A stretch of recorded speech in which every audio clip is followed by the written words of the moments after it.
김미영 여사는 60대 후반에 접어들면서 삶의 새로운 페이지를 열었습니다. 오랜 시간 가족을 위해 헌신했던 지난날을 뒤로 하고 이제는 오롯이 자신을 위한 시간을 선물하기로 했습니다. 동네 문화센터에서 수묵화 수업을 등록했고 매주 한 번은 도서관에서 시 낭송 모임에 참여했습니다. 그녀의 노년은 잔잔한 호수에 비친 노을처럼 평화롭고 아름다웠습니다. 새로운 사람들과의 만남은 늘 활력을 불어넣어 주었고 미영 여사는 그 속에서 소박하지만 깊은 행복을 느꼈습니다. 그러던 어느 날 시 낭송 모임에 새로운 회원이 들어왔습니다. 이름은 박혜정.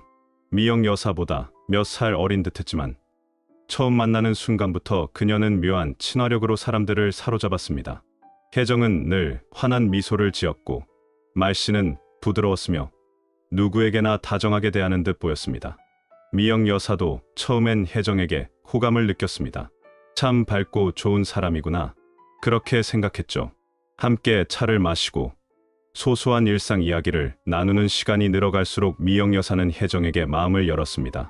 하지만 시간이 흐를수록 미영 여사의 마음속에는 알 수 없는 불편함이 자리 잡기 시작했습니다. 처음엔 그 감정의 정체를 정확히 알 수 없었습니다. 그저 왠지 모르게 마음이 불편해지고 그녀를 피하고 싶어지는 순간들이 잦아진 것이었죠. 혜정의 말은 겉으로는 친절했지만 미영 여사의 내면을 서서히 갉아먹는 듯한 미묘한 기운을 풍겼습니다. 그 불편함의 정체는 대부분 말에 있었습니다. 사람의 본성은 긴 시간을 두고 드러나는 것이 아니라 짧은 대화 한두 마디에서도 충분히 비친다는 것을 그때는 미처 알지 못했습니다. 혜정의 말은 마치 달콤한 독 같았습니다. 그녀의 첫 번째 특징은 상대의 길을 꺾는 말을 습관처럼 하는 것이었습니다. 미영 여사가 수묵화 수업에서 심혈을 기울여 그린 난 그림을 혜정에게 보여줬을 때였습니다. 미영 여사는 떨리는 목소리로 제가 아직 서툴러서요. 라고 겸손하게 말했습니다. 혜정은 그림을 한참 들여다보더니 환하게 웃으며 말했습니다. 어머, 언니, 이 정도면 잘했네요. 언니 실력치고는 아주 괜찮은데요? 미영 여사는 순간 가슴이 철렁 내려앉는 것을 느꼈습니다. 내 실력치고는 이라는 말, 칭찬인 듯했지만 그 속에는 미묘한 깎아내림이 스며 있었습니다. 그녀는 자신이 얼마나 이 그림에 공을 들였는지, 얼마나 많은 고민과 시도 끝에 이 한 폭을 완성했는지 알아주지 않는 듯한 서늘한 기운을 느꼈습니다. 혜정은 이내 덧붙였습니다. 보통 이 나이에는 새로운 걸 배우는 게 쉽지 않잖아요. 언니는 그래도 용기가 대단한 편이에요. 또 한 번 칭찬 뒤에 숨겨진 차가운 평가가 미영 여사의 열정을 식혔습니다. 시 낭송 모임에서도 마찬가지였습니다. 미영 여사가 오랜 시간 연습한 시를 감정을 담아 낭송하고 나면 혜정은 언니는 원래 이런 감성적인 건 잘 못하잖아요. 그래도 오늘은 제법 운치를 살렸네요. 라고 말하곤 했습니다. 겉으로는 농담이라고 포장하거나 좋은 의미로 한 말이라고 둘러대었지만 그 말 속에는 늘 넌 나보다 아래라는 우월감과 너는 결국 안 될 거야 라는 식의 냉정한 평가가 숨어 있었습니다. 이런 말들이 쌓이고 쌓이자 미영 여사는 점차 자신감을 잃어갔습니다. 새롭게 시작한 취미에 대한 열정은 차갑게 식어갔고 사람들 앞에서 자신의 작품을 보이거나 시를 낭송하는 것이 두려워졌습니다. 심리학에서도 반복적으로 길을 꺾는 말을 듣는 사람은 자신도 모르게 나는 부족한 사람이라는 부정적인 자기 이미지를 형성하게 된다고 경고합니다. 부처님은 말씀하셨습니다. 말은 화살과 같아 한 번 뱉으면 다시 거둘 수 없고 그 화살은 상대의 마음을 깊이 꿰뚫는다. 미영 여사는 혜정의 말이 비수가 되어 자신의 마음을 꿰뚫는 것을 느꼈습니다. 혜정과의 관계가 깊어질수록 자신만 다치게 된다는 것을 어렴풋이 짐작하게 되었습니다. 혜정의 두 번째 특징은 문제가 생기면 가장 먼저 자신의 잘못을 부정하고 상황을 다른 사람이나 환경 탓으로 돌리는 것이었습니다. 미영 여사와 혜정은 함께 동네 어르신들을 위한 작은 봉사 모임을 만들었습니다. 두 사람은 의기투합하여 열정적으로 시작했고 처음에는 모든 것이 순조로웠습니다. 하지만 봉사활동의 규모가 커지고 예상치 못한 문제들이 발생하기 시작했습니다. 어르신들에게 나눠드릴 간식 준비에 착오가 생겨 물량이 부족해진 일이 있었습니다. 미영 여사가 혜정에게 혜정 씨, 지난번에 간식 개수를 계산할 때 우리가 뭔가 빠뜨린 것 같아요. 라고 조심스럽게 말하자 혜정은 손사래를 치며 이렇게 말했습니다. 어머, 언니, 제가 뭘 잘못했어요? 이건 다 재료 납품하는 가게에서 물건을 제대로 안 보내준 탓이죠. 아니면 어르신들이 갑자기 많이 오신 탓이거나요. 저는 잘못한 거 없어요. 언니가 오해한 거예요. 그녀는 절대 자신의 잘못을 인정하지 않았습니다. 봉사 모임에서 어르신들의 의견을 수렴하는 과정에서 오해가 생겨 불편한 상황이 발생했을 때도 마찬가지였습니다. 미영 여사가 함께 해결책을 모색하자고 제안하면 혜정은 눈살을 찌푸리며 그건 언니가 너무 예민해서 그런 거지. 어르신들은 원래 다 그래요. 제가 그럴 수밖에 없었던 상황이었잖아요. 라며 자신을 방어하기만 했습니다.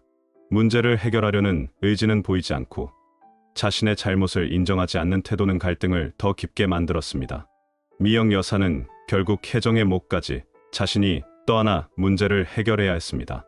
재정적인 어려움이 생겨 모임 운영이 위태로워졌을 때도 혜정은 이건 다 경기가 안 좋은 탓이지. 우리가 뭘 잘못했어. 언니가 재정 관리를 좀 더 철저히 했어야죠. 은근히 미영 여사에게 죄책감을 떠넘기는 말버릇을 보였습니다. 심리학자 브래드 플란트는 책임 회피형 사람에 대해 자신의 행동과 그 결과를 인정하지 않는 사람은 관계에서 성장을 기대할 수 없다고 말했습니다. 왜냐하면 책임을 지지 않는 사람과의 관계는 문제가 생길 때마다 결국 내가 모든 짐을 떠안게 되기 때문입니다. 미영 여사는 혜정과의 관계 속에서 끊임없이 무거운 짐을 지고 있다는 것을 깨달았습니다. 부처님께서도 말씀하셨습니다. 자신의 잘못을 인정하는 것은 마음을 바로잡는 첫걸음이다. 그걸 외면하는 자는 스스로를 속이는 자이다. 혜정은 자신뿐만 아니라 관계까지도 속이고 있는 듯했습니다. 혜정의 가장 은밀하고 위험한 특징은 바로 남을 이간질하거나 뒷담화하는 것을 즐긴다는 것이었습니다. 그녀는 직접적으로 공격하는 대신 누군가의 평판과 신뢰를 은근히 흔드는 방식을 사용했습니다. 겉으로는 그냥 걱정돼서 하는 말이야 라고 시작했지만 그 말의 끝은 항상 상대에 대한 불신과 부정적인 이미지로 귀결되었습니다. 시낭송 모임의 총무인 김 선생님에 대한 이야기를 꺼냈을 때였습니다. 선생님, 참 좋은 분이죠? 근데 언니한테는 좀 안 그런 것 같더라. 언니가 지난번에 낭송한 시에 대해서 뒤에서 좀 불만이 있었다고 하더라고. 미영 여사는 깜짝 놀랐습니다. 김 선생님은 늘 자신에게 친절했기 때문입니다. 혜정은 이어서 덧붙였습니다. 나만 느끼는 건지 모르겠는데 선생님 요즘 좀 이상하지 않아요? 저번에 보니까 모임 회비를 다른 데 쓰는 것 같기도 하고. 말은 안 하려고 했는데 혹시 언니는 알고 있었어요? 이렇게 시작하는 혜정의 말은 미영 여사의 마음에 작은 의심의 씨앗을 심었습니다. 그리고 그 씨앗은 언젠가 오해와 불신이라는 열매를 맺게 되었습니다. 혜정의 말을 듣고 나면 미영 여사는 김 선생님을 대하는 태도가 자꾸 어색해지고 불편해지는 것을 느꼈습니다. 그녀는 다른 사람들과의 대화에서도 혜정의 이야기가 맞는지 자꾸 확인하려 했고, 그러다 보니 모임 분위기는 점차 경계심으로 굳어져 갔습니다. 서로를 믿지 못하는 미묘한 기류가 흐르기 시작한 것이죠. 나중에서야 미영 여사는 혜정이 같은 방식으로 여러 사람 사이를 이간질하고 있었다는 사실을 알게 되었습니다. 심리학자 로버트 펠드먼은 이런 유형의 사람을 관계 조종자라고 부릅니다. 그들은 직접 부딪히는 대신 말을 도구로 사용해 타인의 신뢰 관계를 흔듭니다. 부처님은 말이 곧 업이다. 거짓과 이간질의 말은 그 말한 자의 발목을 잡는다고 경고하셨습니다. 남의 뒷담화로 관계를 만드는 사람은 결국 자신의 뒷담화로 관계를 유지하려 합니다. 그리고 그 과정에서 누구의 편도 아닌 채 모든 사람을 불안하게 만듭니다. 혜정과의 관계는 미영 여사의 마음의 안전망을 완전히 파괴하고 있었습니다. 미영 여사는 밤잠을 설쳤습니다. 혜정과의 만남 이후 그녀의 일상이 송두리째 흔들리고 있다는 것을 깨달았기 때문입니다. 처음에는 단순히 불편함으로만 느꼈던 감정들이 이제는 고통으로 다가왔습니다. 혜정의 길을 꺾는 말은 그녀의 자존감을 서서히 무너뜨렸고 책임 회피는 그녀에게 불필요한 짐을 지웠으며 이간질과 뒷담화는 주변 사람들에 대한 신뢰를 송두리째 흔들어 놓았습니다. 그녀는 거울 앞에 앉아 자신의 얼굴을 한참 들여다보았습니다. 예전에 밝고 편안했던 미소는 사라지고 대신 불안과 피로가 깃든 표정이 비쳤습니다. 내가 왜 이렇게 변했지? 그녀는 곰곰이 생각했습니다. 그리고 혜정의 말들이 스쳐 지나가는 순간 마치 퍼즐 조각이 맞춰지듯 모든 것이 명확해졌습니다. 혜정의 말버릇은 단순한 습관이 아니었습니다. 그것은 그녀의 관계 방식이자 인격의 핵심을 드러내는 신호였습니다. 쇼펜하우어는 사람의 말은 그 사람의 정신을 그대로 드러낸다. 그 말이 남을 해치려는 것이라면 그 정신 또한 병들어 있는 것이다 라고 말했습니다. 미영 여사는 혜정의 말이 그녀의 병든 정신을 고스란히 보여주고 있음을 깨달았습니다. 나쁜 말버릇을 가진 사람과 가까워지는 것은 그 사람의 병든 방식까지 내 삶에 들이는 것과 같았습니다. 그녀는 결단했습니다. 더 이상 자신을 병들게 하는 관계를 유지하지 않겠다고. 부처님은 정어라는 가르침을 주셨습니다. 바른 말, 즉 거짓이 없고 남을 해치지 않으며 이간질하지 않는 말만 하라는 것입니다. 정어를 지키는 사람과의 관계는 시간이 갈수록 편안해집니다. 반대로 정어를 지키지 않는 사람과의 관계는 시간이 갈수록 불안해집니다.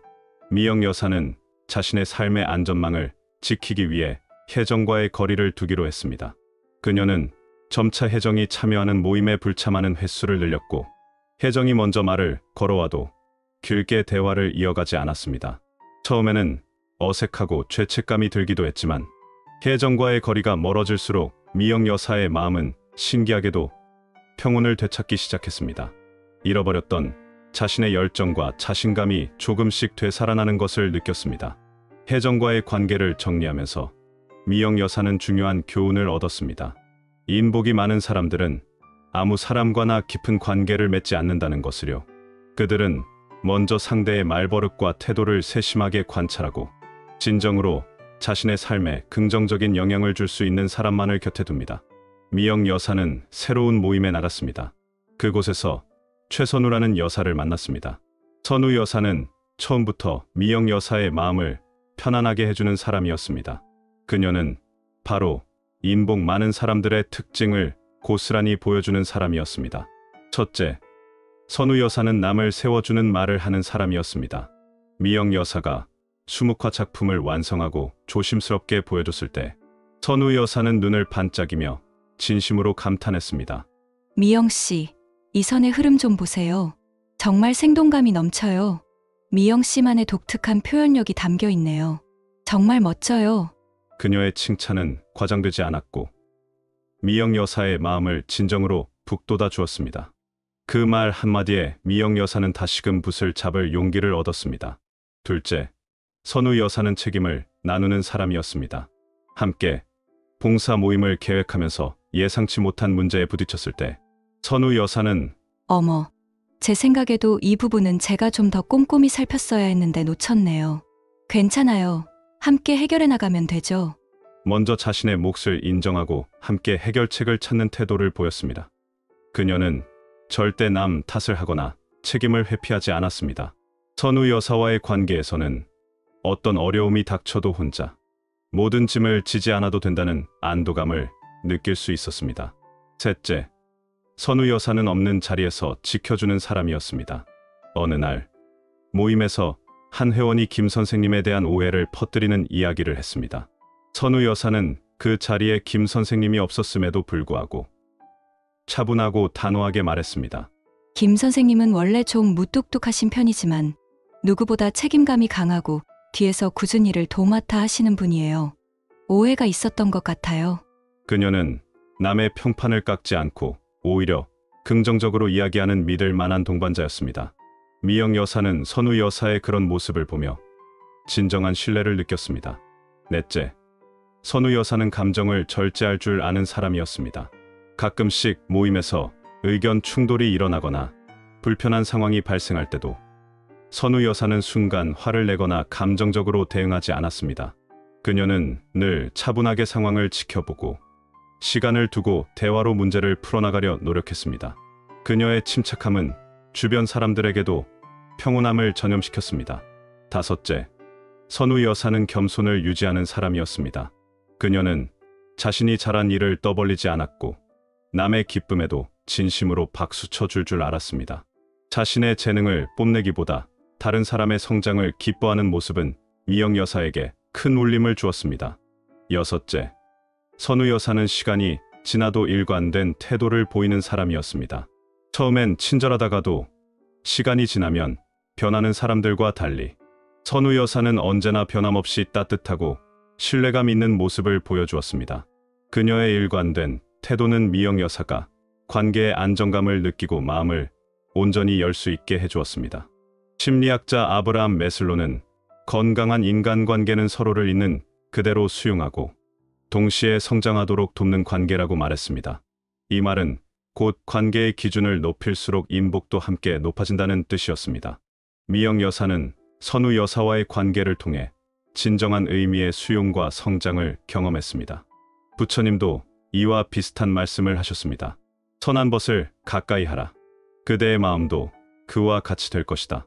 미영 여사는 선우 여사처럼 긍정적이고 바른 마음을 가진 사람을 곁에 두면서 자신의 마음 또한 더욱 풍요로워지고 평화로워지는 것을 느꼈습니다. 독을 품은 그릇, 그리고 따뜻한 온기. 미영 여사의 노년은 다시금 잔잔한 호수에 비친 노을처럼 아름다워졌습니다. 하지만 이제 그녀의 호수는 외부의 독성으로부터 스스로를 지킬 수 있는 단단한 방어막을 갖게 되었습니다. 그녀는 깨달았습니다. 관계에서 가장 중요한 것은 많은 사람과 친하게 지내는 것이 아니라 나를 병들게 하지 않는 사람과 오래 함께하는 것이라는 것을요. 부처님은 이렇게 말씀하셨습니다. 독을 품은 그릇에 담긴 물은 마시지 말라. 아무리 목이 말라도 그 물은 그대를 죽일 것이다. 이 말처럼 아무리 외롭고 그립더라도 나쁜 말과 태도를 가진 사람과의 관계는 결국 내 마음을 병들게 합니다. 그 관계는 처음에는 친절한 미소로 다가올지라도 시간이 지날수록 나의 자존감을 꺾고 무거운 짐을 지게 하며 결국은 모든 신뢰를 파괴하는 독이 됩니다. 미영 여사의 이야기는 우리 모두에게 던지는 중요한 질문입니다. 당신의 곁에는 어떤 사람들이 있나요? 당신의 삶의 활력과 기쁨을 더해주는 사람들이 있나요? 아니면 당신의 에너지를 빼앗고 마음을 병들게 하는 사람들이 있나요? 혹시 지금 당신의 마음 속에 해정처럼 길을 꺾는 말, 책임을 회피하는 말, 이간질하는 말을 뱉는 누군가가 떠오른다면 이제는 분명하게 판단할 수 있기를 바랍니다. 그 사람이 내 곁에 계속 있어야 할지 아니면 조용히 거리를 두어야 할지 말이죠. 그리고 반대로 여러분 자신이 누군가에게 인복을 주는 사람이 될 수 있도록 말을 바르게 하고 책임을 지며 없는 자리에서도 그 사람을 지켜주는 습관을 잊지 않았으면 합니다. 우리 모두의 곁에 늘 좋은 말과 좋은 마음을 가진 사람들이 함께하길 진심으로 바랍니다. 그것이야말로 진정으로 풍요롭고 행복한 삶을 만들어가는 가장 확실한 방법이니까요.